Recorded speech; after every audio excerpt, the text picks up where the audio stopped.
श्रोते हो नमस्कार. आजच्या कोरोना वृत्तविशेष कार्यक्रमात आपलं स्वागत.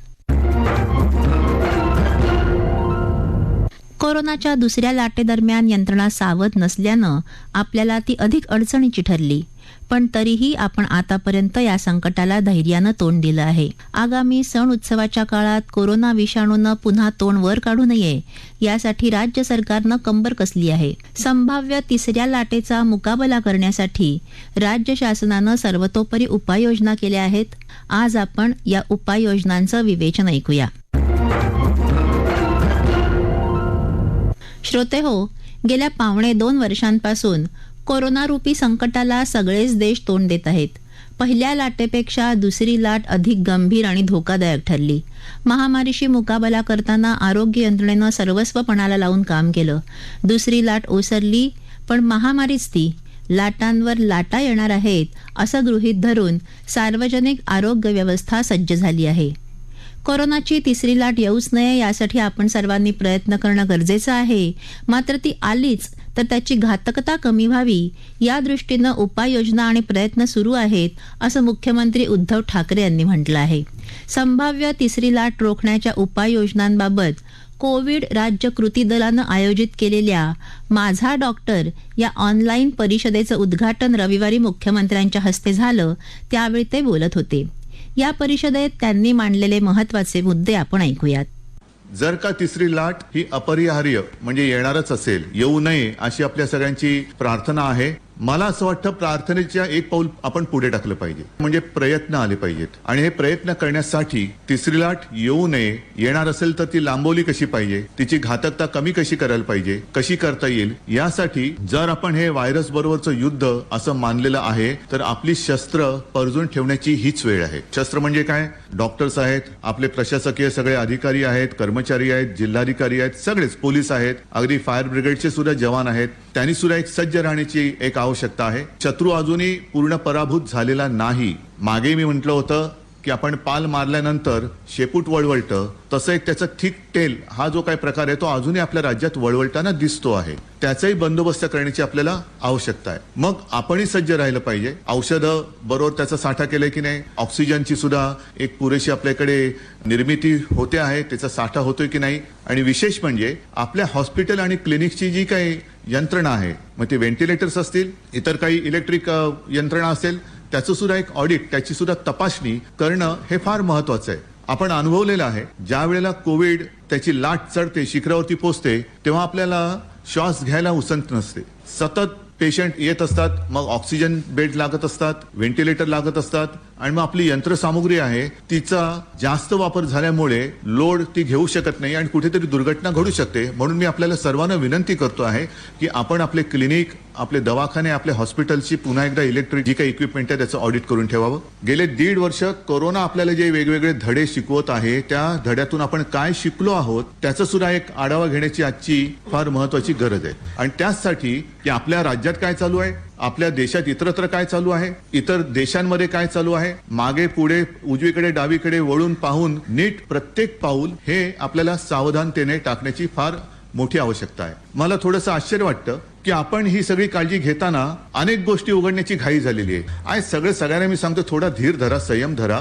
आपण ज्या गोष्टी उघडत चाललेलो आहोत त्या पुन्हा बंद करण्याची वेळ येऊ नये याची खात्री पटवून आपण पुढे जायचा प्रयत्न करतो आहोत. मग अशा वेळेला घाई गर्दी जर का करत राहिलो तर मला असं वाटतं की आणखीन काही महिने किंवा काही वर्ष आपण या संकटातून बाहेरच पडू शकणार नाही. तर तसं होऊ नये म्हणून आज आपल्याला प्रयत्न करण्याची गरज आहे. कोविडच्या पहिल्या आणि दुसऱ्या लाटेदरम्यान आरोग्य यंत्रणेवर ताण आला होता. अनुभव माणसाला खूप काही शिकवतो याची प्रचितीच जणू यंत्रणेला आली आहे.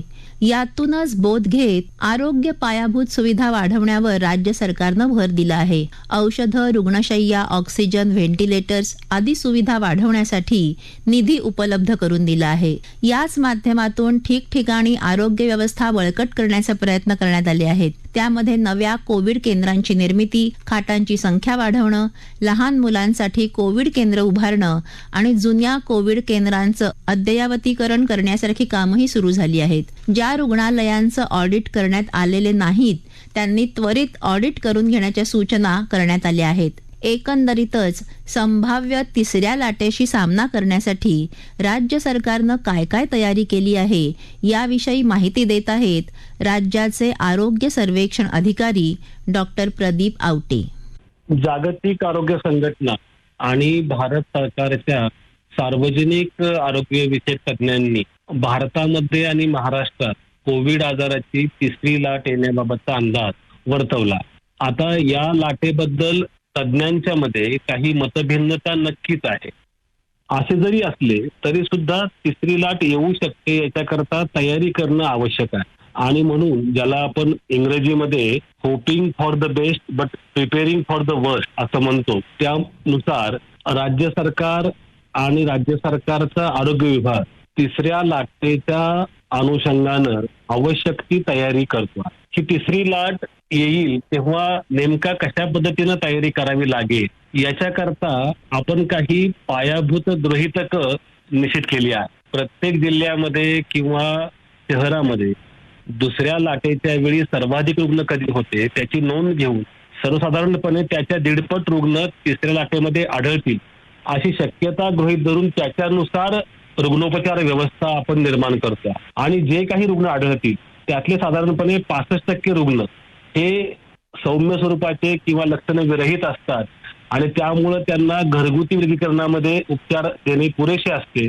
त्यांना रुग्णालयामध्ये भरती करण्याची गरज भासत नाही. म्हणजे एकूण 35% रुग्णांना प्रत्यक्षामध्ये रुग्णालयाची गरज लागेल असा एक अंदाज आहे. आणि या 35% पैकी 17.5% म्हणजे 50% त्याच्या खासगी रुग्णालयामध्ये जातील, तर उरलेले 50% जे आहेत ते सरकारी किंवा सार्वजनिक आरोग्य संस्थांमध्ये उपचार घेतील.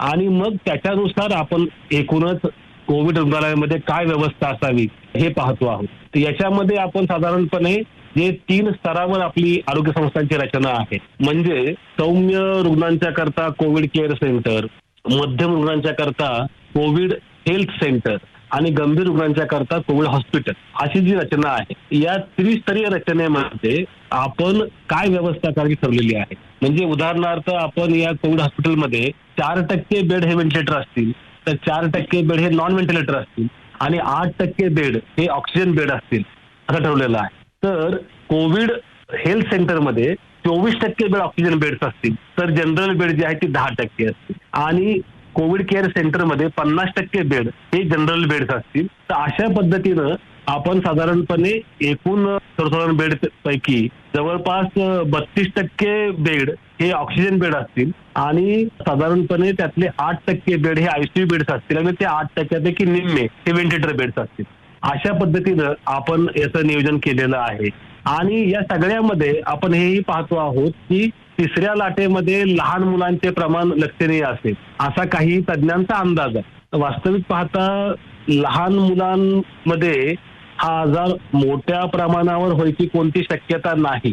तथापि असं होऊ शकतं हे लक्षात घेऊन आपण त्याच्याकरता पण तयारी करतो आहोत. आणि म्हणून मग आपण प्रत्येक स्तरावर लहान मुलांच्या करता काही खाटा की राखीव ठेवतो आहोत. याच्यामध्ये ज्याला आपण कोविड केअर सेंटर म्हणतो त्याच्यामध्ये 15% किंवा कोविड आरोग्य केंद्रामध्ये 10% आणि कोविड रुग्णालयामध्ये 5%, अशा पद्धतीनं आपण मुलांच्या करता खास ही जी बेड्स आहेत ती राखीव ठेवतो आहोत. श्रोते हो, दुसऱ्या लाटेदरम्यान देशात हाहाकार उडाला होता. त्यामागील कारण म्हणजे ऑक्सिजनचा तुटवडा. या काळात अनेकांना योग्य वेळी प्राणवायू मिळू शकला नाही. परंतु मागील त्रुटी टाळून राज्य सरकारनं सरकारी रुग्णालयांमध्ये ऑक्सिजन युनिट उभारण्याचं लक्ष ठेवलं आहे. दररोज 3,000 टन ऑक्सिजन निर्मितीचं उद्दिष्ट ठेवल्याचं मुख्यमंत्री उद्धव ठाकरे यांनीही आपल्या भाषणात म्हटलं आहे. या क्षमतेपर्यंत पोहोचण्यासाठी काही कालावधी लागणार आहे. आज 1400 टन ऑक्सिजनचं उत्पादन राज्यात होत आहे. इतर राज्यातून ऑक्सिजन आणण्याची वेळ येऊ नये हा राज्य सरकारचा प्रयत्न आहे. राज्यातल्या रुग्णालयांमध्ये ऑक्सिजनची काय परिस्थिती आहे याविषयी माहिती देत आहेत राज्याचे आरोग्य सर्वेक्षण अधिकारी डॉक्टर प्रदीप आवटे.